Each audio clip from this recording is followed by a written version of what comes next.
शरदचंद्र चट्टोपाध्याय जी का उपन्यास चरित्रहीन, भाग 31। कथावाचक निधि सहगल। 5-6 दिन बाद एक दिन माध्याह्न में दिवाकर ने किरणमयी के कमरे में जाकर आश्चर्य के साथ देखा। वह अत्यंत ध्यान लगाकर एकाग्र चित्त से भूमि पर बैठी हुई एक हस्तलिखित मूल संस्कृत रामायण पढ़ रही है। किरणमयी साधारण गृहस्थ घर की स्त्रियों की अपेक्षा अधिक पढ़ी लिखी है और बंगला अंग्रेजी दोनों भाषाएं अच्छी तरह जानती है। ये बात दिवाकर जानता था, लेकिन इस कारण ही हाथ की लिखी संस्कृत पोथी पढ़ने की योग्यता भी अच्छी तरह है, ऐसी बात दिवाकर ने स्वप्न में भी सोची नहीं थी।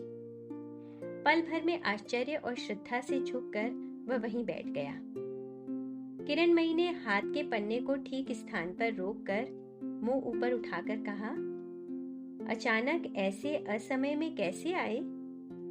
दिवाकर ने जरा कुंठित होकर कहा, तुम पढ़ रही हो? ये मैंने नहीं सोचा था भाभी। मैं समझता था संभवतः सो रही हूं, इसीलिए एकांत सोचकर मुझे जगाने आए हो। दिवाकर ने लज्जा से लाल होकर कहा, जब तब इस तरह परिहास करती रहोगी तो मैं घर छोड़कर भाग जाऊंगा, कह देता हूँ भाभी। किरणमयी ने हंसकर कहा, भाग जाऊंगा कहने से ही क्या भागा जा सकता है? भूल भुलैया का मार्ग मालूम रहना चाहिए। अच्छा बैठो बैठो, क्रोध करके उठनान पड़ेगा।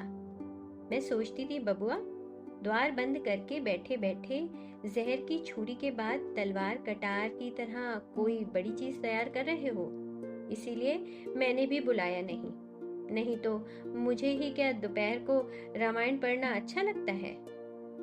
दिवाकर ने पूछा, रामायण में तुम विश्वास करती हो?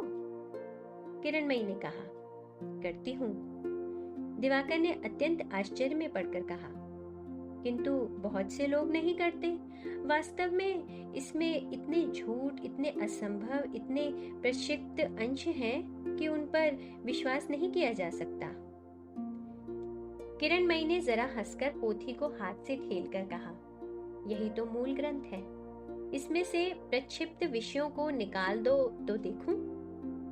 दिवाकर ने सहम कर कहा, मैं किस तरह निकालूंगा भाभी, मैं तो संस्कृत नहीं जानता। किरणमयी ने कहा, जानते नहीं हो, इसीलिए इस प्रकार झट से ऐसी बात तुम्हारे मुंह से निकल गई। विद्या ना रहने से ही अविद्या आ घुटती है। उसके ही फलस्वरूप मनुष्य जिस बात को नहीं जानता वही दूसरों को बात देना चाहता है, जो समझता नहीं वही अधिक समझना चाहता है। बुरी आदत को छोड़ दो। दिवाकर अत्यंत लज्जित हो गया। ये बात कहने का उसका कोई विशेष उद्देश्य नहीं था। उसने सोचा था धर्म ग्रंथ में अश्रद्धा या अविश्वास दिखाने से भाभी प्रसन्न होंगी। किरणमयी ने जरा हंसकर कहा, लिखना कैसा हो रहा है? दिवाकर ने कहा, मैं तो अब लिखता नहीं हूं। किरणमयी आश्चर्य से बोली, लिखते नहीं हो? कहते क्या हो बबुआ? लेकिन तुमने जो कुछ लिखा था वो बुरा नहीं था, छोड़ क्यों दिया, बताओ तो।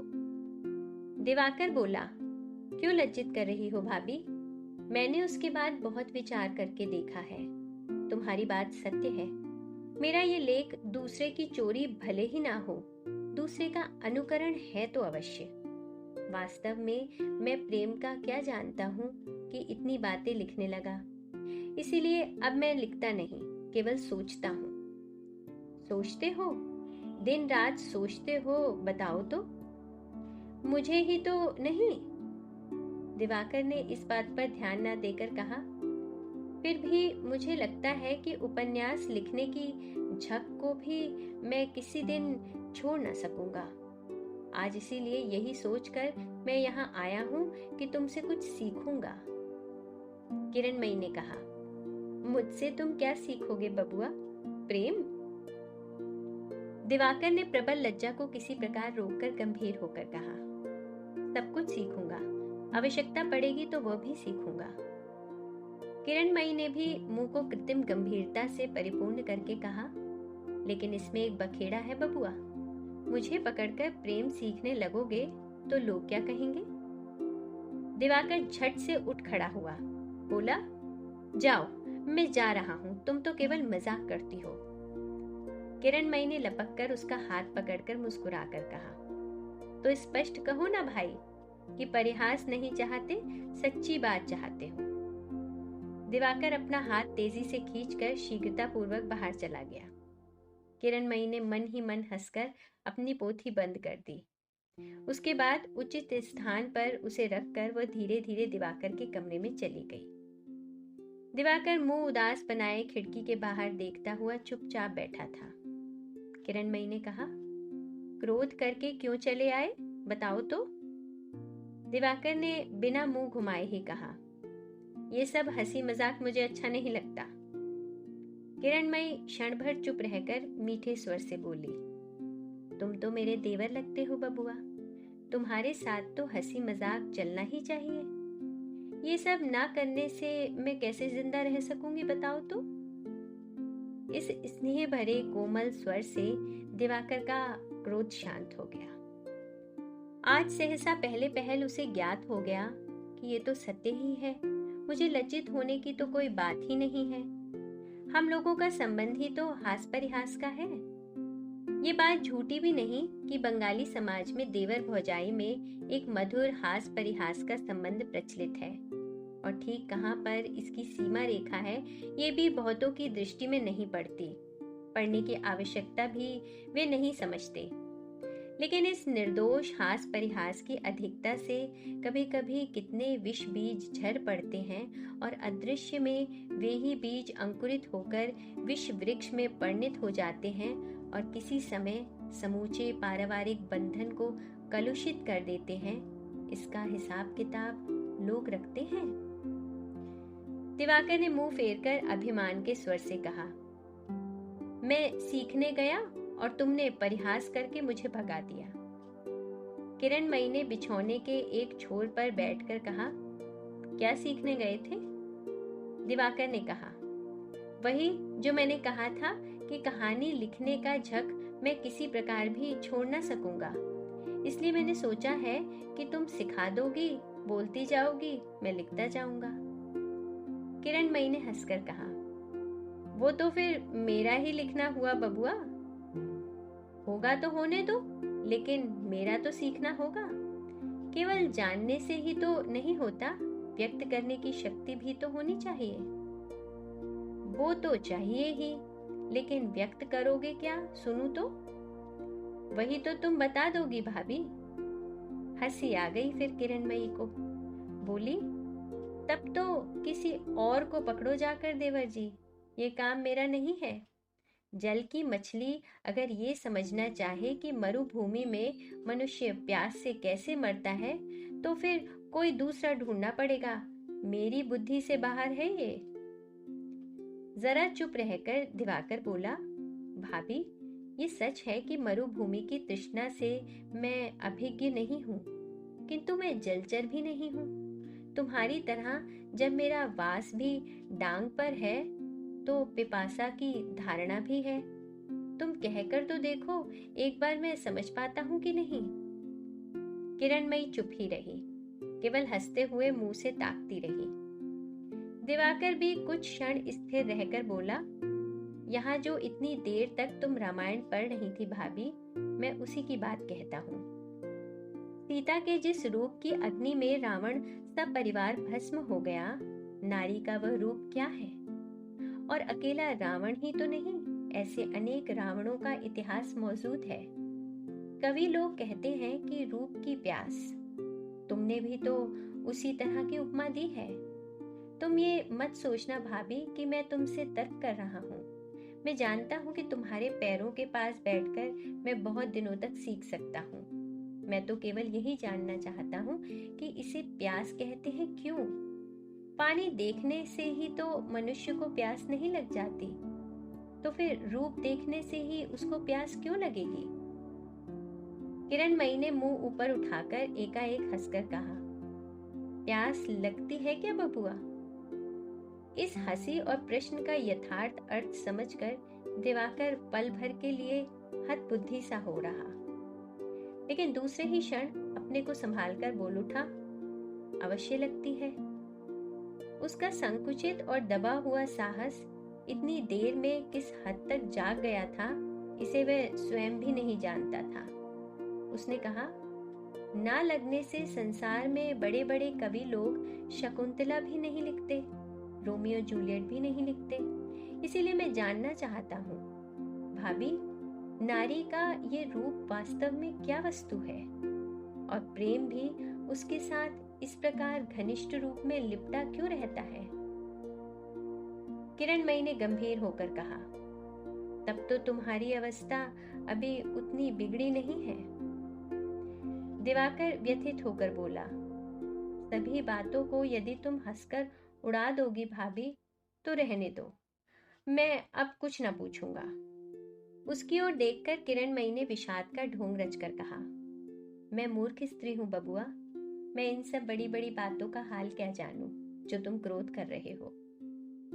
दिवाकर को उस दिन की बात याद आ गई, जिस दिन वेद के प्रति भी अवहेलना भरी उक्ति सुनकर उसने कानों में उंगली डाल ली थी। उसने कहा, मैं जानता हूं भाभी, तुम भारी पंडित हो, तुम चाहो तो सभी विषय मुझे समझा सकती हो। किरणमयी ने कहा, समझा सकती हूँ?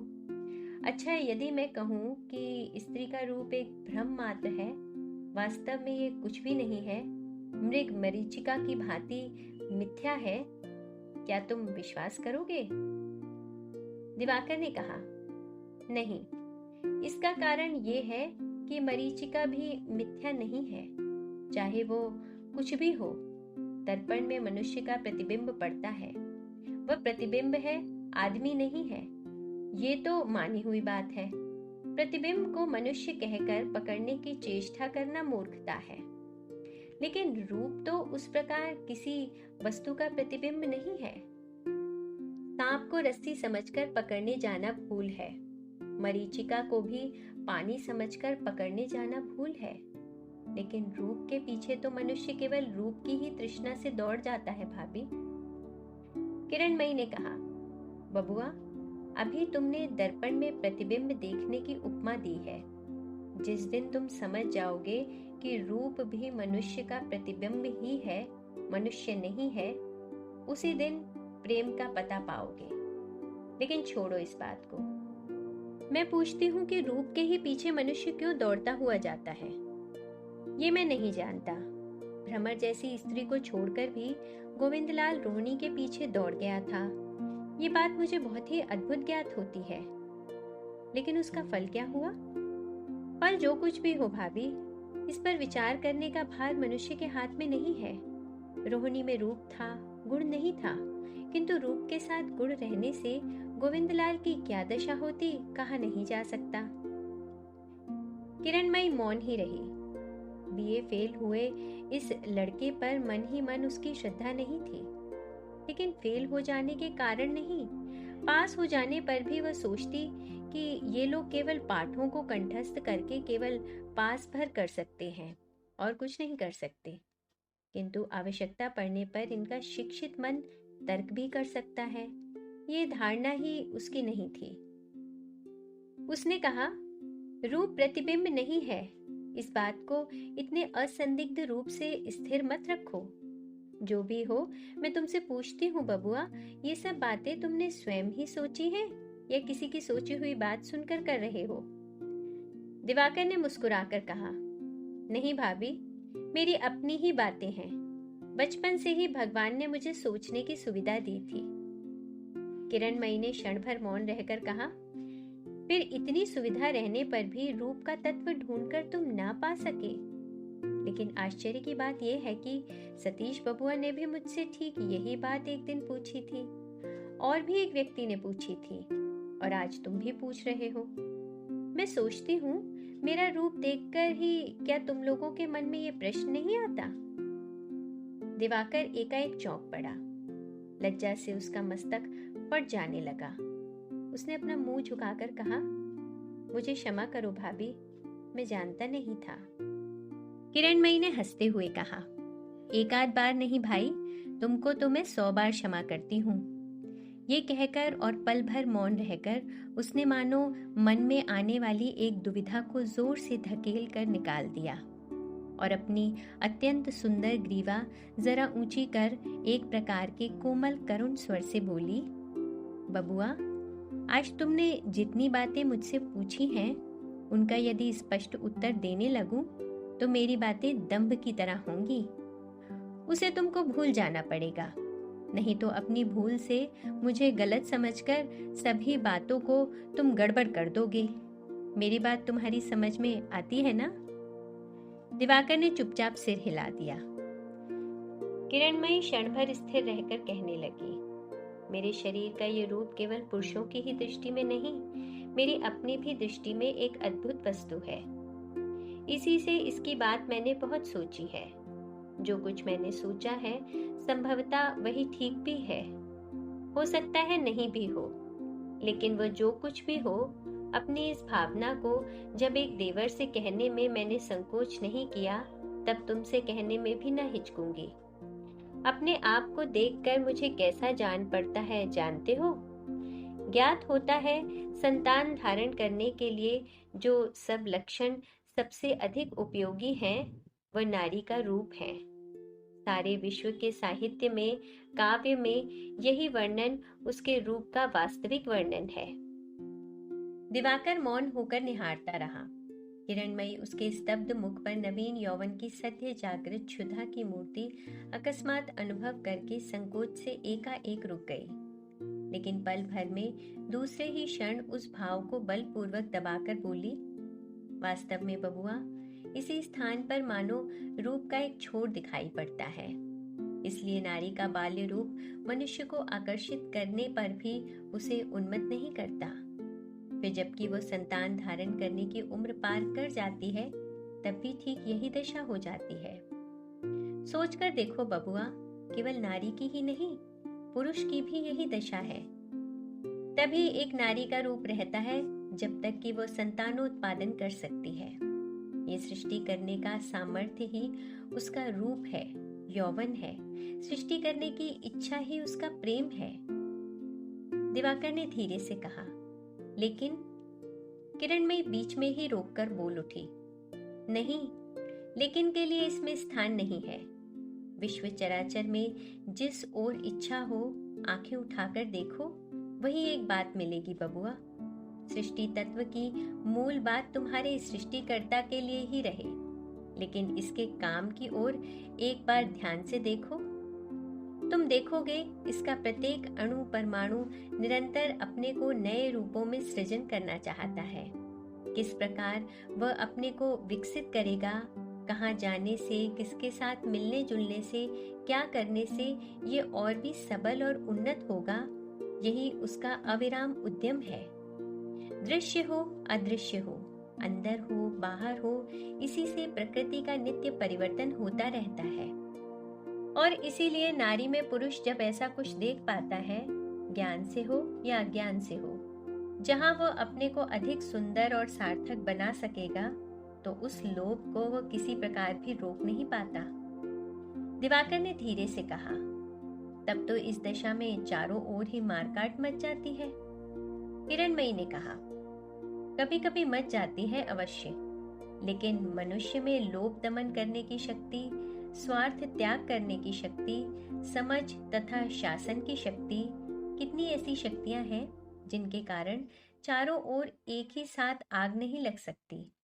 फिर भी इस सामाजिक मनुष्य का ही एक दिन ऐसा था जबकि प्रवृत्ति के अतिरिक्त और किसी का शासन नहीं मानता था। रूप का आकर्षण ही उसकी दुर्दमनीय प्रवृत्ति का संचालन था।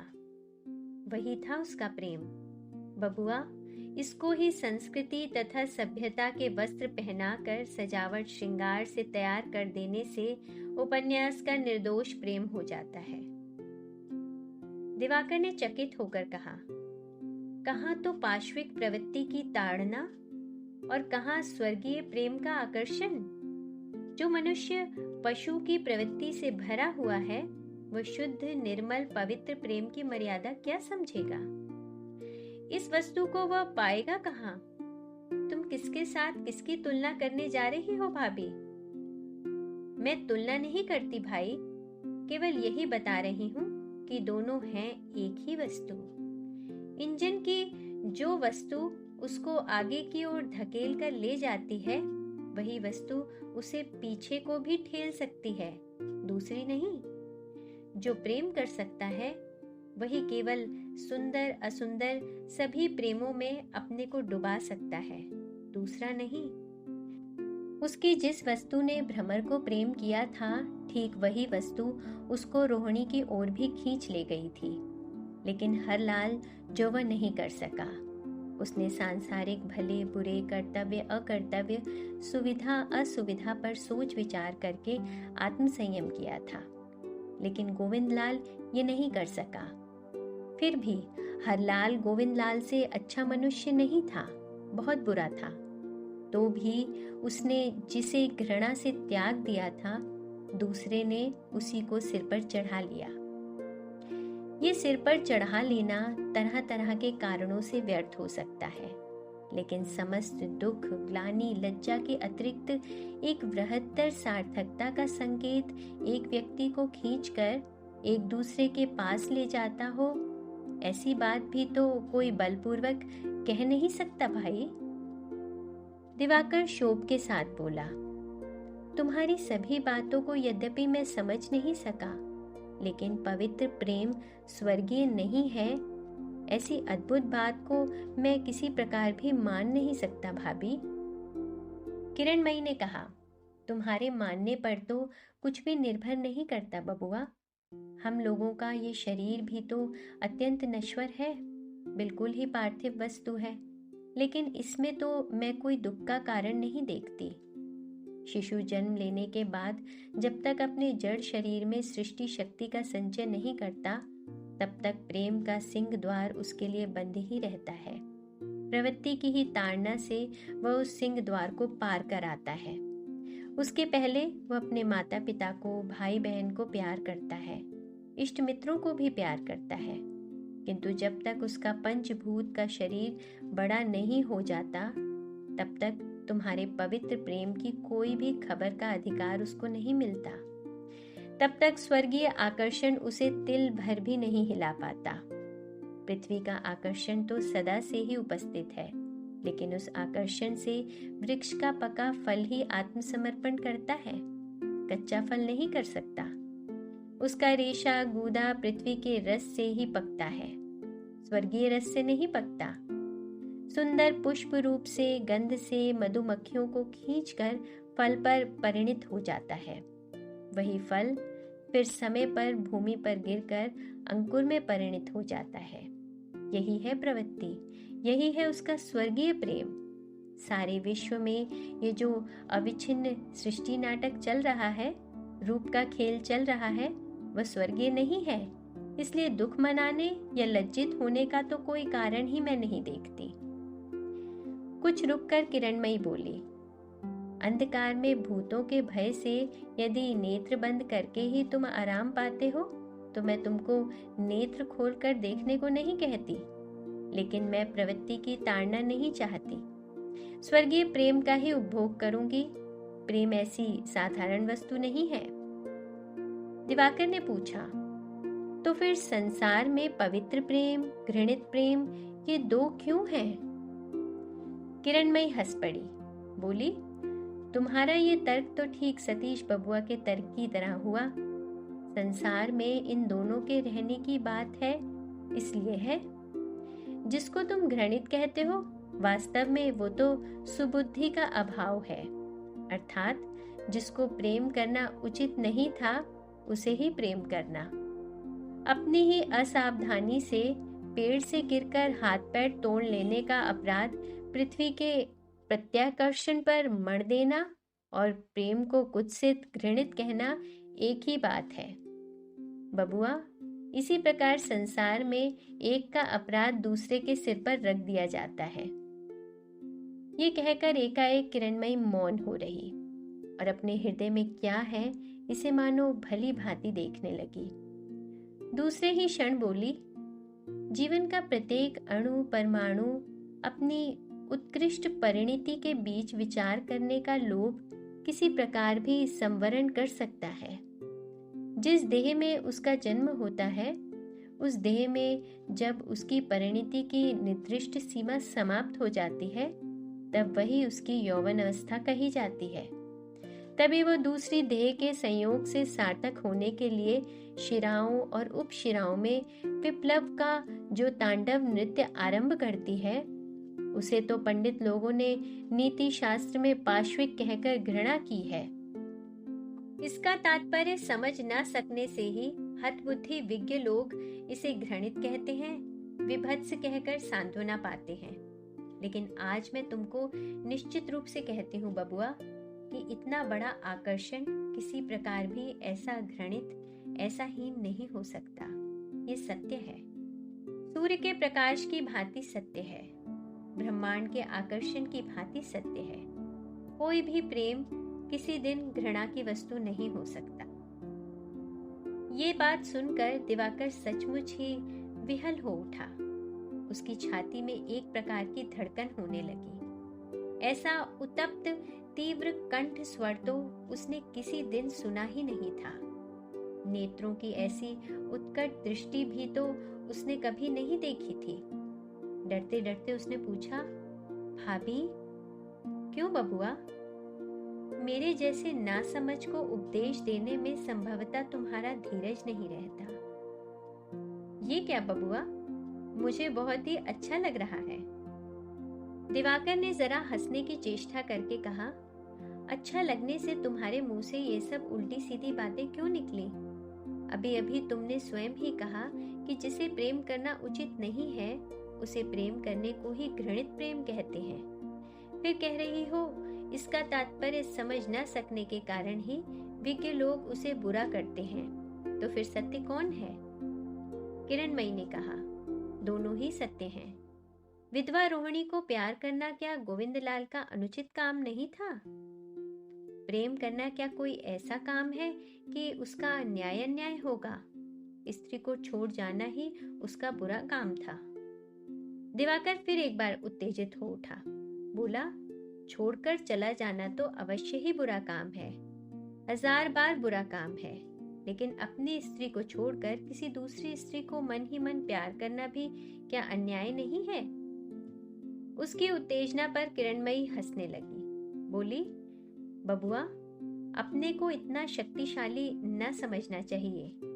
अहंकार का कुछ कम रहना ही ठीक है। तुम क्यों सोचते हो कि मनुष्य इच्छा करने से ही जो चाहे कर सकता है? गोविंदलाल इच्छा करने से ही रोहिणी को प्यार कर सकता था या फिर नहीं भी कर सकता था? क्या तुम्हारी यही धारणा है? नहीं, मेरी ये धारणा नहीं है। इच्छा के साथ प्रयत्न भी करना चाहिए, किरणमयी ने कहा। फिर उसके साथ अक्षमता और क्षमता भी तो रहनी चाहिए। केवल प्रयत्न करने से ही काम नहीं चलता। उस छत के नीचे बैठे बैठे यदि तुम्हारे सिर पर पेड़ भी उग जाए तो भी कालिदास की भांति तुम एक और मेघदूत न लिख सकोगे। मेघ देखकर तुमको आंधी पानी की आशंका ही होगी। सर्दी लग जाने के भय से ही तुम व्याकुल हो उठोगे। विरही का दुख सोचने का समय ना पाओगे। लाख प्रयत्न करने से भी नहीं। ये अक्षमता अस्थि मज्जा में मिली हुई है, इसको जीता नहीं जा सकता। ये कहकर वो चुप हो गई। दिवाकर ने भी उत्तर नहीं दिया, सिर झुकाए मौन होकर बैठा रहा। बहुत देर तक फिर कोई बात न निकली। निस्तब्ध कमरे के कोने से केवल एक जीर्ण शीर्ण पुरानी घड़ी से टिक टिक शब्द आने लगा। बहुत देर तक मौन रहकर किरणमयी एकाएक बहुत ही मीठे स्वर से बोली, तुमसे और 2 बातें कहना चाहती हूँ। उस दिन तुम्हारी जहर की छुरी लेकर चाहे जो कुछ मैंने कह डाला हो बबुआ, मैंने ये भी देखा था कि तुम्हारे हृदय में एक ऐसी भी वस्तु है जो वास्तव में ही प्रेमिका है, सचमुच कवि है। इस वस्तु को यदि तुम नष्ट ना करना चाहो तो दूसरों को अपराधी बनाने के सुख से अपने को ही वंचित करना होगा। इस बात को कभी भूल मत जाना कि कवि विचारक नहीं है। नीति शास्त्र के मत के साथ यदि तुम्हारा मत अक्षर अक्षर भी ना मिले तो उससे तुम लज्जित मत होना। मैं जानती हूँ मनुष्य दूसरे की असमर्थता और अपराध को एक ही तराजू में तौल कर दंड देता है, लेकिन उनके बटखरे लाने से तुम्हारा काम न चलेगा। तुमने बार बार गोविंद लाल का ही उल्लेख किया था। वही गोविंद लाल कितनी बड़ी शक्ति के सामने परास्त होकर सर्वस्व त्याग कर चला गया था। इस संसार में जिन्होंने केवल भले बुरे का विचार करने का भार लिया है, ये प्रश्न उनका नहीं है, ये प्रश्न तुम्हारा है। हत्या के अपराध में जज साहब जब किसी अभागे को फांसी की सजा देते हैं तब वे विचारक हैं, लेकिन अपराधी के हृदय की दुर्बलता अनुभव करके जब वे सजा हल्की कर देते हैं तब वे कवि बन जाते हैं। बबुआ जी, इसी प्रकार संसार के सामंजस्य की रक्षा होती है। इसी प्रकार संसार की भूलें, भ्रांतियां और अपराध असहनीय नहीं होने पाते। कवि केवल सृष्टि ही करता है, ये बात नहीं है। कवि सृष्टि की रक्षा भी करता है। जो स्वभावतः सुंदर है उसको जैसे और भी असुंदरता के साथ प्रकट करना उसका काम है। जो सुंदर नहीं है उसको असुंदर के हाथों से बचाना भी उसका काम है। दिवाकर ने जरा सोचकर कहा, इस दशा में क्या अन्याय को प्रश्रय देना ना होगा? किरणमयी ने कहा, ठीक मैं नहीं जानती, हो भी सकता है।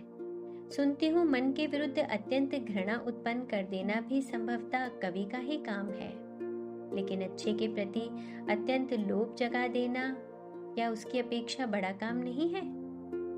इसके अतिरिक्त जब तक इस संसार से पाप बिल्कुल ही मिटा ना दिया जाएगा, जब तक मनुष्य का मन पत्थर ना बन जाएगा, तब तक इस पृथ्वी में अन्याय, भूल, भ्रांति होती ही रहेगी और उसे क्षमा करके प्रश्रय भी देना ही पड़ेगा। पाप दूर करने की शक्ति भी नहीं है, सहन करने का सामर्थ्य भी ना रहेगा, तो उससे क्या ही कोई सुविधा होगी बबुआ? दिवाकर ने उत्तर दिया, सुविधा ही तो सब कुछ नहीं है। असुविधा में भी तो न्याय धर्म का पालन करना चाहिए। जो शुभ है, जो निर्मल है, जो सूर्य के प्रकाश की भांति है, उसको सबसे ऊपर स्थान देना उचित है।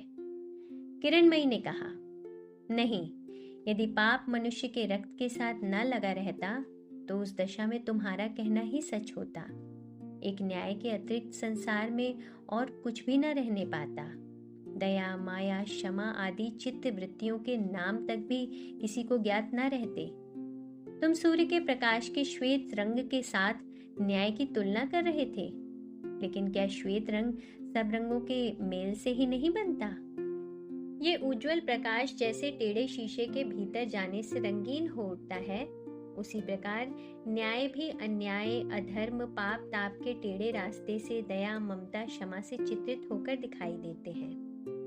अन्याय को क्षमा करने से अधर्म को ही प्रश्रय देना होता है, ये बात मैं मानती हूँ, लेकिन अधर्म भी तो क्षमा का रूप नहीं, ये बात भी तो स्वीकार किए बिना नहीं रह सकती। तर्क करके संभवतः मैं अपनी बात तुमको समझा न सकूंगी बबुआ जी, लेकिन जो क्षमा प्रेम के भीतर से पैदा होती है, उस प्रेम का मर्म यदि तुम किसी दिन जान जाओगे तो समझ जाओगे कि अन्याय, अक्षमता को क्षमा कर प्रश्रय देना धर्म का ही अनुशासन है। लेकिन दिन तो अब बहुत ही ढल गया बबुआ जी, क्या आज तुमको भूख प्यास नहीं लगी है? ये कहकर घबराकर वो कमरे से बाहर निकल गई।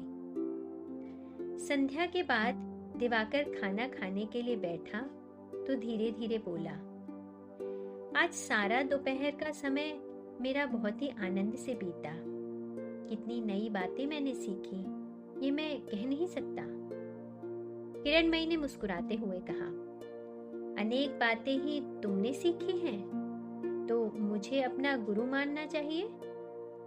दिवाकर उत्साहित होकर बोल उठा, अवश्य अवश्य, 100 बार मैं तुमको अपना गुरु स्वीकार करता हूँ। सच कहता हूँ भाभी, यदि इस तरह सदा ही तुम्हारे पास रहने पाऊं तो मुझे और कुछ नहीं चाहिए। क्या कहते हो, इतने में ही इतना आकर्षण? दिवाकर का चित्त उसकी बातों की धारा में मग्न हो गया था। सरल मन से बोला, तुमको छोड़कर एक दिन भी मैं कहीं रह न सकूंगा भाभी। किरणमयी हंस पड़ी और बोली, चुप चुप, यदि कोई सुन लेगा तो चकित हो जाएगा। दिवाकर होश में आकर अत्यंत लज्जित हो गया। शरतचंद्र चट्टोपाध्याय जी का उपन्यास चरित्रहीन, भाग 31। कथावाचक निधि सहगल।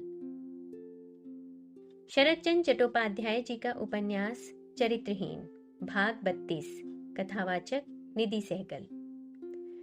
बिछौना बिछाते बिछाते किरणमयी उसी के एक कोने में बैठकर म्लान करुण कंठ से बोली, ये क्या तुम्हारी नौकरी है या व्यवसाय है बबुआ जी, कि इसकी सफलता विफलता मालिक की इच्छा पर या दुकान की खरीद बिक्री पर निर्भर करेगी? ये तो अपने हृदय का धन है। बाहर के लोगों में इसे विफल करने की शक्ति नहीं है बबुआ। ये कहकर वह कुछ देर तक आंखें मूंदे बैठी रही। दिवाकर ने भक्ति भरे चित्त से उस सुंदर मुख की ओर देखकर धीरे धीरे कहा, अच्छा भाभी, तुम क्या आंखें मूंदने पर अपने स्वामी का मुख अंतःकरण में देख पाती हो? किरणमयी ने आंखें खोलकर कुछ विस्मित होकर कहा, स्वामी का? हाँ, देख पाती हूँ। जो मेरे यथार्थ स्वामी हैं वे निश्चय ही मेरे इसी स्थान में रहते हैं। कहकर उसने उंगली से अपना हृदय दिखाया। दिवाकर ने इस बात को सरल भाव से समझकर नम्रता से कहा, लेकिन इसे देखने से क्या लाभ है भाभी? तुम देवी देवता नहीं मानती, तुम इहलोक परलोक को भी नहीं मानती, वे मरने के बाद तुम किस प्रकार उनके पास जाओगी? किरणमयी ने कहा, मरने के बाद मैं किसी के पास नहीं जाना चाहती। कहीं किसी के पास नहीं, बिल्कुल अकेली रहना चाहती हो? इतना कहकर दिवाकर मानो हतबुद्धि होकर ताकता रहा और उसका प्रश्न सुनकर किरणमयी भी थोड़ी देर के लिए अवाक हो गई। लेकिन दूसरे ही क्षण वो जोर से हंसकर बोली, लेकिन जब तक तुम मेरे संबंध में बातें क्यों सुनना चाहते हो बबुआ? क्या जानूं भाभी, पर मुझे सुनने की बड़ी इच्छा होती है। किरणमयी ने बिछौने की चादर बिछा देने के बहाने मुंह घुमाकर कहा, एक आदमी के पास जाना चाहती हूँ, लेकिन वह मरण के उस पार नहीं है, इसी पार है।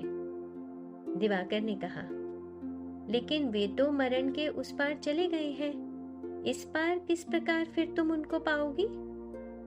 किरणमयी ने हंसकर कहा, वह मेरा अब भी इसी पार में उपस्थित है, अब तक चली भी गई होती, लेकिन क्या भाभी? केवल यदि मुझे वो बता देता कि वह मुझे चाहता है या नहीं।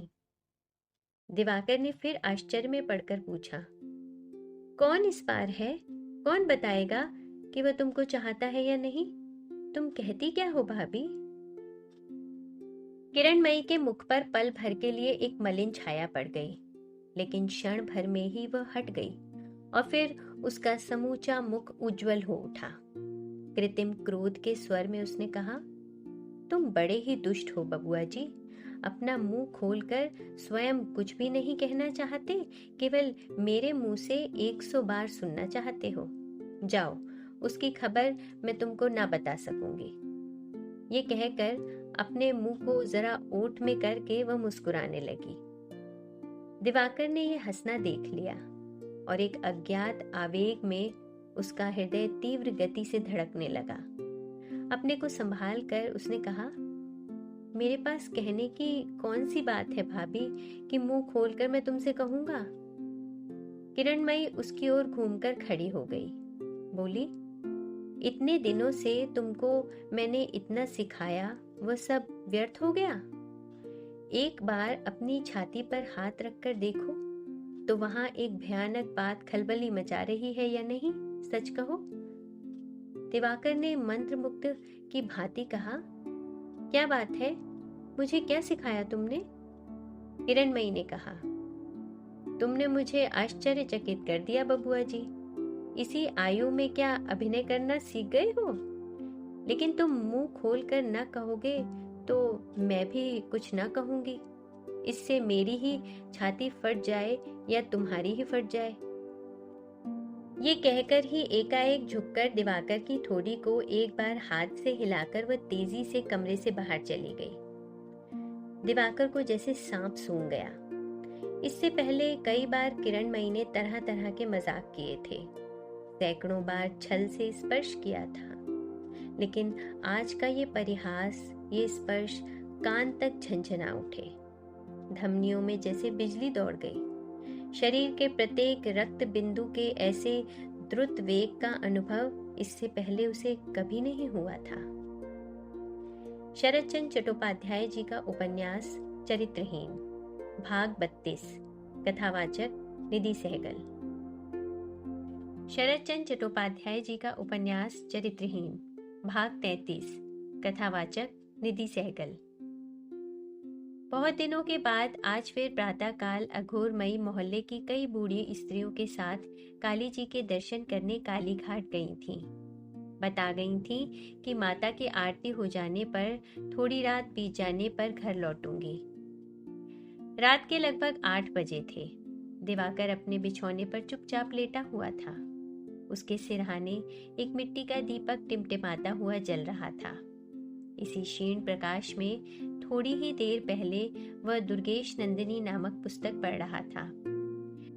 उसी को मुंह पर रखकर वह संभवतः मन ही मन आयेशा के ही विषय में सोच रहा था। उसी समय आकर किरणमयी ने पूछा, छोटे बबुआ, क्या सो रहे हो? दिवाकर ने मुंह पर से उस पुस्तक को बिना हटाए ही कहा, नहीं, सिर में बहुत दर्द है।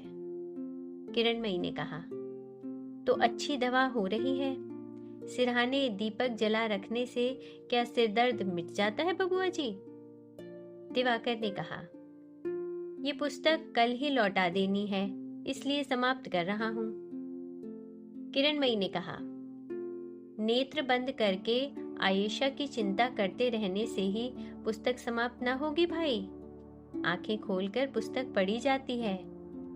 तो रहने दो, खा पी कर ही समाप्त करना। अब चलो, खाना ठंडा हो रहा है। दिवाकर के उठने की इच्छा नहीं थी। उसने विनय के साथ कहा, अभी रहने दो भाभी, मौसी को आ जाने दो, तभी खाऊंगा। किरणमयी ने कहा, वह किस समय लौटेंगी इसका क्या ठीक पता है बबुआ? आज मेरी भी तबीयत ठीक नहीं है। सोचती हूँ उनके कमरे में उनको भोजन ढक कर रख दूंगी, फिर थोड़ा सोऊंगी। उठो, तुमको खिला दूं। कहने के पश्चात पास आकर दिवाकर की पुस्तक को ऊपर उठा दिया। पास ही दिवाकर का लोहे का संदूक रखा था। वापस आकर उसी पर बैठ गई और फिर ताकीद करते हुए बोली, अब उठो भी। मेरे उठने की जरा भी इच्छा नहीं हो रही है भाभी। इससे तो कोई बात करो, मैं सुनता हूँ। खाली बात करने से पेट तो भरता नहीं देवर जी, समय पर खाना भी पड़ता है। क्यों, क्या ख्याल है? जरा चुप रहकर दिवाकर ने पूछा, अच्छा भाभी, मेरे नहाने, खाने, सोने को लेकर तुम इतनी परेशान क्यों रहती हो? मुस्कुराकर उल्टे प्रश्न किया किरणमयी ने। क्यों रहती हूँ नहीं जानते? बिना बताए कैसे जानूंगा? ये तुम्हारी गलत बात है। बिना बताए भी जाना जाता है और तुम जानते भी हो। शर्म से गड़ गया दिवाकर। कुछ देर चुप रहकर जरा उदास व करुण स्वर में बोला, अच्छा भाभी, एक बात पूछूं? एक क्यों, 1000 पूछो, लेकिन पहले खा पीकर मुझे छुट्टी दे दो। फिर अगर कहोगे तो सारी रात तुम्हारी बातों का जवाब देती रहूंगी। क्यों, तैयार हो?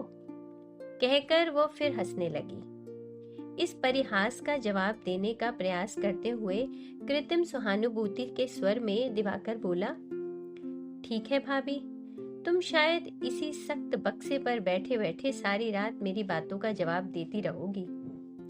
मुस्कुराकर किरणमयी ने कहा, मेरे इस बक्से पर बैठने से अगर तुम्हें कष्ट होता हो देवर जी, तो तुम्हारे गुदगुदे बिस्तर पर ही बैठ जाऊंगी। क्यों, फिर तो शोभ नहीं होगा? फिर से दिवाकर के कान तक शर्म से लाल हो गए। करवट बदलकर वह लेट गया। किरणमयी ने उसके पास आकर कहा, चलो उठो, मुझे छुट्टी दो। करवट बदलकर सोने की आवश्यकता अब नहीं है। रसोई घर से नौकरानी का स्वर सुनाई पड़ा। मैं यहाँ से सुन रही हूँ, तुम नहीं सुन पाती बहू? माँ नीचे पुकार रही हैं। किरणमयी लौट आई और फिर उसी संदूक पर बैठ गई। क्रोध करके बोली, घमंड तो कम नहीं है, मैं जाकर दरवाजा खोल दूं? तू नहीं खोल सकती। मेरे हाथ खाली नहीं है, इसी से कहना पड़ा है बहू। ये कहकर नौकरानी बड़बड़ाती हुई शीघ्रता से नीचे गई। दरवाजा खोलते ही अघोरमयी झिड़क कर बोल उठी, तुम दोनों के कान क्या एकदम बहरे हो गए हैं? आधे घंटे से किवाड़ का कुंडा बजा रही हूं। इस बार नौकरानी भी गरज उठी, बोली, अंधी बहरी ना होती तो क्या तुम्हारे घर में नौकरी करने आती माँ जी? अब तुम किसी आंख कान वाली को रख लो, मुझे जवाब दो। रसोई घर से मैं सदर दरवाजे की पुकार न सुन पाऊंगी। अघोरमयी ने कोमल होकर कहा, बहू कहाँ है? दासी ने अस्फुट स्वर से कहा, देवर को लेकर सारा दिन प्रेम लीला हो रही है, और क्या होगा। अभी जो मैंने दरवाजा खोल देने को कहा तो आंखें लाल करके मेरे गुरूर का ताना मारने लगी। अरे ये तो बड़े बाबू आ गए। कहकर दासी सहम कर बगल में जाकर खड़ी हुई। अघोरमयी ने मुंह घुमाकर कहा, उपेन, चलो बेटा, ऊपर चलो। चलो मौसी, चल रहा हूं। कहकर उपेंद्र अघोरमयी के पीछे पीछे सीढ़ियों पर चढ़ने लगे, लेकिन दासी के मुंह से निकली सभी बातें उनके कानों में पहुंच चुकी थीं। ऊपर आकर अघोरमयी ने कड़े स्वर से पुकारा, कहाँ हो बहू? जरा बाहर तो आओ, उपेन आ गया है। अंधेरी कोठरी में बैठी किरणमयी की छाती धड़कने लगी और बिछौने पर लेटे हुए दिवाकर का सर्वांग शिथिल हो गया। अघोरमयी ने फिर पुकारा, कहाँ गई? एक चटाई तो लाकर बिछा दो बहू, उपेंद्र क्या खड़ा ही रहेगा? किरणमयी ने बाहर आकर बरामदे में चटाई बिछा दी। उसके मुंह से सहसा बात नहीं निकली। उपेंद्र ने निकट आकर प्रणाम करके कहा, आप अच्छी तरह तो हैं भाभी? किरणमयी ने अपने को संभाल लिया, गर्दन हिलाकर कहा, हाँ, तुम कैसे हो बबुआ जी? बहू अच्छी तरह है ना? खबर ना देकर इस प्रकार अचानक कैसे आ गए? लेकिन किरणमयी का कंठ स्वर सुनकर उपेंद्र आश्चर्य में पड़ गए। गले में मानो कहीं रस का लेश मात्र भी नहीं था, बिल्कुल ही सूखा और नीरस था। उपेंद्र ने कहा, मुवक्किल के पैसों से ये आना हुआ है भाभी, फिर कल तीसरे पहर ही मुझे लौट जाना पड़ेगा। काली घाट का काम समाप्त करके बाहर निकलते ही मैंने मौसी को देखा, तब से साथ ही साथ हूँ। दिवाकर की खबर क्या है, बताइए तो, बाहर गया है क्या? किरणमयी ने कहा, सिर में दर्द है इसलिए लेटे हुए हैं, क्या मालूम संभवतः सो गए हैं। अघोरमयी का स्वभाव अच्छा नहीं था। यूं तो बहू का दोष दिखाने का अवसर पाते ही उसे कभी छोड़ती नहीं थी। उस पर से दिवाकर पर भी उनका चित्त प्रसन्न ना था। सवेरे उसको अपने साथ लेकर उन्होंने काली घाट जाना चाहा था, लेकिन काम का बहाना करके दिवाकर ने अस्वीकार कर दिया था। तीखे स्वर से बोली, अभी तो तुम उसके कमरे से निकली हो बहू, वो सो गया है या नहीं ये भी तुम नहीं जानती? नहीं जानती, कहकर किरणमयी ने सास पर एक विष भरी दृष्टि डाल दी। उपेंद्र ने ऊंचे स्वर से पुकारा, दिवाकर। कोई आहट नहीं मिली। फिर उन्होंने पुकारा, दिवाकर सो गया है क्या? वो जाग ही रहा था, इस प्रकार की उपेक्षा न कर सका। आता हूं, कहकर धीरे धीरे बाहर आ खड़ा हुआ। प्रणाम करके अस्पष्ट स्वर से पूछा, तुम कब आ गए छोटे भैया? सवेरे। तेरे सिर में दर्द है क्या? बहुत साधारण। अघोरमयी ने क्रोध करके कहा, सिर में दर्द होगा क्यों नहीं बेटा, पहले तो कुछ इधर उधर घूम फिर भी आते थे, अब तो तुम घर से एकदम ही बाहर नहीं निकलते। सवेरे मैंने कहा मेरे साथ जरा काली घाट चलो, तो बेटा तुमने जवाब दिया, नहीं मौसी मुझे काम है।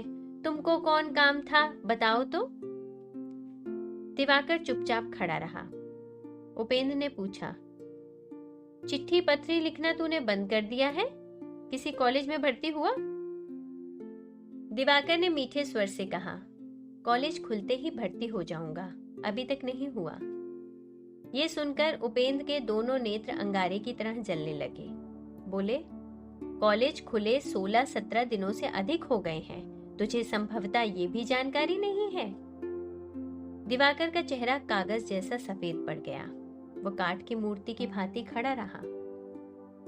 अघोरमयी अत्यंत क्रुद्ध होकर कहने लगी, उसको खबर कैसे होगी उपेंद्र? इन दोनों में रात दिन न जाने क्या हंसी खेल कानाफूसी गपशप होता रहता है, इसे ये ही लोग जानते हैं। मैं बार बार कहती हूँ, बहू पराया लड़का है, लिखने पढ़ने के लिए यहाँ आया है, उसके साथ आठों पहर इतना मिलना जुलना किस लिए? भले ही देवर है, जवान देवर के साथ कुछ लाज शर्म भी करनी चाहिए, लेकिन कौन किसकी सुनता है? उपेंद्र की ओर देखकर बोली, तू यहाँ बैठा है उपेंद्र, इसलिए, नहीं तो अब तक आकर मेरा झोंटा मुट्ठी में पकड़ लेती। ये मेरी बहू ऐसी ही लक्ष्मी है, मैं शपथ पूर्वक कह सकती हूँ उपेंद्र, सब दोष इस मुंह जली का है। किरणमयी चुपचाप निकट ही खड़ी थी। एक बात का भी उसने उत्तर नहीं दिया। धीरे धीरे वो रसोई घर की ओर चली गई। अघोरमयी ने उसी प्रकार क्रुद्ध स्वर में कहा, अजी, बड़े आदमी की लड़की, मेरे लड़के ने दिन भर खाया नहीं है, कुछ खाने पीने का प्रबंध करोगी? इस प्रकार चले जाने से तो काम ना चलेगा। किरणमयी लौटकर खड़ी हो गई, फिर स्वाभाविक स्वर से बोली, इसी के लिए जा रही हूं माँ। उपेंद्र को लक्ष्य करके कहा, भाग मत जाना बबुआ, मुझे कुछ पूड़ियां बना लाने में 10 मिनट से अधिक समय न लगेगा। स्तब्ध मूर्छित प्राय दिवाकर से उसने कहा, छोटे बबुआ चलो, तुमको वहीं खाना दे दूं, रसोई घर में चलो। माँ, दासी को क्या दुकान पर जरा भेज दूं, बबुआ जी के लिए कुछ मिठाई खरीद लाए। अघोरमयी या उपेंद्र कोई भी उसकी बातों का उत्तर न दे सके। इस बहू के अपरिमित संयम और असीम अहंकार ने मानो एक ही साथ बुद्धि के परे होकर कुछ देर के लिए इन लोगों को निर्वाक वज्राहत सा बना दिया। लगभग 1 घंटे तक बातचीत करके अघोरमयी संध्या वंदना और माला जपने के लिए चली गईं। किरणमयी ने निकट आकर कहा, मैंने अपने कमरे में तुम्हारा खाना परोस रखा है बबुआ, उठो। उपेंद्र चुपचाप उठकर आसन पर जा बैठे। किरणमयी पास ही भूमि पर बैठ गईं। बोली, आज थोड़ा बहुत जो कुछ है इसी से खा पी लो बबुआ जी, और अधिक वस्तुएं पकाने से व्यर्थ में बड़ी रात हो जाती। उपेंद्र ने मुंह उठाकर ऊपर देखा। दीपक के क्षीण प्रकाश में उनका चेहरा पत्थर की भांति कठोर दिखाई पड़ रहा था। भोजन की थाली को एक ओर ठेल कर वे बोले, भाभी, खाने के लिए इतना ही यथेष्ट है, लेकिन मैं खाने के लिए नहीं आया हूँ, आपके साथ एकांत में 2 बातें करने आया हूँ। किरणमयी ने कहा, ये तो मेरा अहोभाग्य है, लेकिन खाओगे क्यों नहीं? उपेंद्र पल भर टकटकी बांधे निहारते रहे। उनका कठोर मुख मानो और भी कठोर दिखाई देने पड़ा। उन्होंने कहा, आपका छुआ खाने में मुझे घृणा हो रही है। किरणमयी चुपचाप गर्दन झुकाए बैठी रही। बड़ी देर बाद मुंह पर उठाकर वह धीरे धीरे बोली, तो इस दशा में खाने की आवश्यकता नहीं है। ये कहकर उसने फिर सिर झुका लिया। बात को फिर मुंह ऊपर उठाकर जरा हंस पड़ी। बोली, घृणा होने की तो बात ही है, लेकिन तुम्हारे मुंह से ऐसी बात सुनूंगी ऐसा मैंने कभी विचार ही नहीं किया था। केवल एक ही मनुष्य ऐसा था जो घृणा से थाली ठेल सकता था, वह है सतीश, तुम नहीं बबुआ। उपेंद्र क्रोध से, घृणा से, आश्चर्य से अवाक होकर देखने लगे। किरणमयी उसी प्रकार शांत कठोर भाव से कहने लगी, तुम्हारा क्रोध कहो, तुम्हारी घृणा कहो, सभी तो दिवाकर के लिए है ना बबुआ जी, लेकिन विधवा के लिए जैसा वह है, वैसे ही तो तुम हो। उसके साथ मेरा संबंध कहाँ तक कैसा जा पहुंचा है, ये तो तुम लोगों का केवल अनुमान मात्र है। लेकिन उस दिन जबकि अपने ही मुंह से मैंने तुम्हारे प्रति अपना अनुराग प्रकट कर दिया था, उस दिन तो मेरी दी हुई भोजन की थाली इस प्रकार घृणा से तुमने हटा नहीं दी थी। अपनी बात होने से क्या उल्टा स्त्री के हाथ की मिठाई में प्रेम की मिठास अधिक मिलती है बबुआ? उपेंद्र ने अंदर के ना दबाने योग्य अपने क्रोध को बलपूर्वक रोककर कहा, भाभी, आपको स्मरण दिला देता हूँ कि आज भी मेरी सुरबाला जीवित है। वह कहती है, मुझे जो एक बार स्नेह करता है उसकी मजाल नहीं है कि फिर किसी दूसरे को स्नेह करे। मैंने केवल इसी भरोसे पर दिवाकर को आपके हाथों सौंप दिया था। मैंने सोचा था इन विषयों में सुरबाला से कभी भूल नहीं होती। बात समाप्त भी नहीं हुई थी कि किरणमयी ने अकस्मात अपने दोनों हाथ ऊपर उठाकर कहा, ठहरो बबुआ, उससे भूल हुई है, तुमसे नहीं हुई है। इस बात पर तुमने कैसे संशय छोड़कर विश्वास कर लिया? उपेंद्र एकाएक उठ खड़े हुए, बोले, रात बीतती जा रही है, तर्क करने का समय मेरे पास नहीं है भाभी। मैं आपको पहचानता हूँ, लेकिन इस बात को आप निश्चित रूप से जान लीजिए कि आप किसी को प्यार न कर सकेंगी। वह सामर्थ्य ही आप में नहीं है। आप केवल सर्वनाश ही कर सकेंगी। छी छी, अंत में दिवाकर को। घृणा से उनका गला रुंध गया, लेकिन सामने ताक कर देखा, किरणमयी का समूचा चेहरा ऐसा बदरंग हो गया है मानो किसी ने उसकी छाती के ठीक बीच में गोली मार दी हो। दरवाजे के बाहर से अघोरमयी ने पूछा, तुम्हारा खाना हो चुका बेटा उपेंद्र? नहीं मौसी, खाया नहीं, तबीयत ठीक नहीं है। तबीयत ठीक नहीं है? ये क्या है रे? तो फिर आज यहीं सो जा, अब मत जा बेटा। नहीं मौसी, मुझे जाना ही होगा, कहकर उपेंद्र बाहर चले आए। दिवाकर के कमरे के सामने आकर उन्होंने पुकारा, दिवा। दिवाकर दीपक बुझाकर लेटा हुआ था। उसके हृदय की बात केवल अंतर्यामी ही जान रहे थे। अस्पष्ट शब्दों से हाँ कहकर कांपते पैरों से वह बाहर आकर खड़ा हुआ। उपेंद्र ने कहा, अपना सामान बांधकर ठीक कर ले, मेरे साथ चलना पड़ेगा। अघोरमयी आश्चर्य में पड़कर घबराहट के साथ बोली, ये क्या उपेंद्र, इस रात के समय लड़का कहाँ जाएगा? मेरे साथ जाएगा, इसके लिए चिंता क्या है मौसी? जल्दी सब ठीक ठाक कर ले रे, मैं गाड़ी ला रहा हूँ। अघोरमयी उपेंद्र का हाथ पकड़कर विनय करने लगी, नहीं बेटा, आज अमावस्या की रात में किसी प्रकार भी उसका जाना ना हो सकेगा। लड़का ही तो है, हो सकता है कि कुछ अनुचित ही कर गया हो। यहाँ ना रखना चाहो तो कल परसों चला जाएगा, लेकिन आज रात को तो मैं किसी प्रकार भी न जाने दूंगी।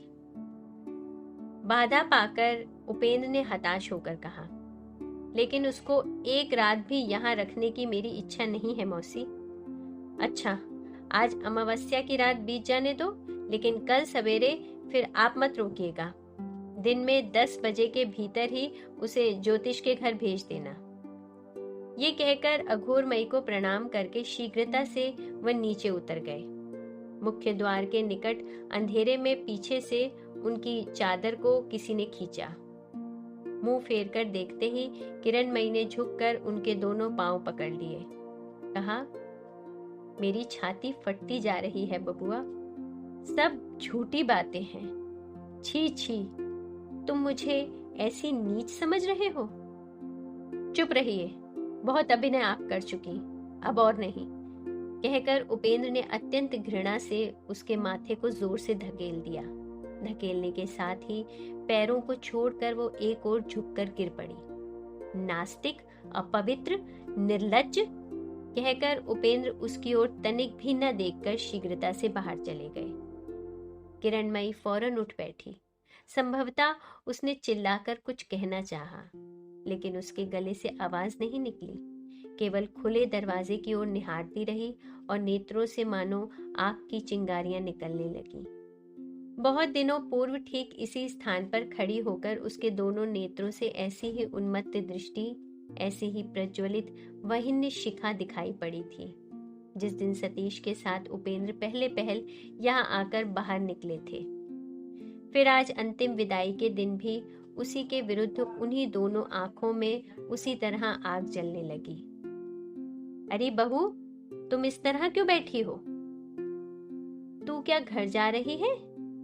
कहकर किरणमयी हड़बड़ाकर उठ खड़ी हुई और दासी का हाथ पकड़कर बोली, जरा मेरे कमरे में चल तो, तुझसे 2 बातें कर लूं। ये कहकर वह उसे बलपूर्वक अपने कमरे में खींच ले आई और चिराग तेज करके उसने बक्स खोलकर उसमें से चांदी के 2 मोटे मोटे कड़े निकालकर दासी के हाथ में दे दिए और कहा, तेरी लड़की को पहनने के लिए दे रही हूं। नहीं नहीं, मेरे सिर की कसम, तुझे लेना ही पड़ेगा, संभवतः फिर कभी भेंट ना हो। ये कहते कहते उसकी आंखों से झरझर आंसू बहने लगे। ये कैसी बात बहू? कहकर दासी विहल दृष्टि से निहारती रही। किरणमयी ने आंखें पोंछते पोंछते कहा, तेरे अतिरिक्त मेरा अपना कोई नहीं है, तू मुझे यहाँ से बचा, यहाँ रहने से मेरी छाती फट जाएगी। दासी ने चुपचाप किरणमयी को सिर से पैर तक ध्यान से देखकर कहा, मैं सब समझती हूँ बहू, मैं भी 2 औरत ही हूँ। मेरे मर्द ने जिस दिन पोखरे के घाट पर रोककर कहा था, मैं अब जाता हूँ मुक्ता, संभवतः अब फिर भेंट ना होगी, तब मैंने भी तो उसके पैरों पर गिरकर रोकर कहा था, मुझे अपने साथ ले चलो, छोड़कर चले जाने से मेरी छाती फट जाएगी। शायद कल सवेरे ही छोटे बाबू जाने वाले हैं। किरणमयी ने कहा, हाँ, लेकिन कलकत्ता में अब हमारा रहना ना हो सकेगा। कहाँ जाएं? बता तो भला। दासी तनिक भी चिंता ना करके बोली, तो तुम अराकान जाओ ना, सुख से रहोगी। मेरी छोटी बहन भी वहीं है, मेरा नाम लेने से वो तुम लोगों को बड़े आदर से रखेगी। आज है मंगलवार, कल तड़के ही जहाज छूटेगा, वहां जाओगी बहू? किरणमयी ने दासी का हाथ थामकर कहा, जाऊंगी। दासी ने धैर्य देकर कहा, तुम लोग तैयार रहना, मैं तड़के ही गाड़ी लेकर आऊंगी। कोई भी न जान सकेगा कि तुम लोग कहाँ चले गए। जाओ बहू जाओ, छोटे बाबू को छोड़कर तुम बचोगी नहीं। बबुआ जी। उस समय संभवतः भोर का समय था। दिवाकर चौंक कर उठ बैठा। ठीक सामने ही किरणमयी दिखाई दी। दिवाकर ने चौंक कर कहा, कौन, भाभी हो क्या? हाँ बबुआ जी, मैं ही हूं। कहकर वो विहल दिवाकर की छाती के ऊपर अचानक औंधी होकर गिर पड़ी। बोली, बबुआ जी, सुनती हूँ तुम मुझे छोड़कर चले जाओगे। कहाँ जाओगे देखूं तो? उत्तर में दिवाकर अवाक हो गया। उसके दोनों नेत्रों में आंसू भर आए। किरणमयी उठ बैठी और आंचल से उसके नेत्र पोंछकर बोली, छी, क्यों रोते हो भाई? भाभी, मैं तो निरुपाय हूं। छोटे भैया ने तो आज सवेरे ही मुझे चले जाने को कहा है। उपेंद्र का नाम सुनते ही किरणमयी क्रोध से अंधी होकर बोली, कौन है छोटे भैया? कौन है ये? वह क्या मेरी अपेक्षा भी तुम्हारा अधिक अपना है? तुमको देखे बिना क्या उसकी भी छाती फट जाती है? नहीं बबुआ, संसार में किसी में ऐसी शक्ति नहीं है कि हम दोनों को अलग कर सके। बाहर गाड़ी खड़ी है, चलो हम लोग चलें। कहाँ भाभी? जहां मैं ले चलूंगी वहीं चलना होगा।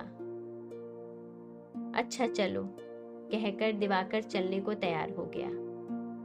एक बार उसको ये विचार हुआ कि वह जागता नहीं है, नींद के नशे में स्वप्न देख रहा है। लेकिन दूसरे ही क्षण किरणमयी का अनुसरण करता हुआ धीरे धीरे बाहर आ गया। शरदचंद्र चट्टोपाध्याय जी का उपन्यास चरित्रहीन, भाग 33। कथावाचक निधि सहगल।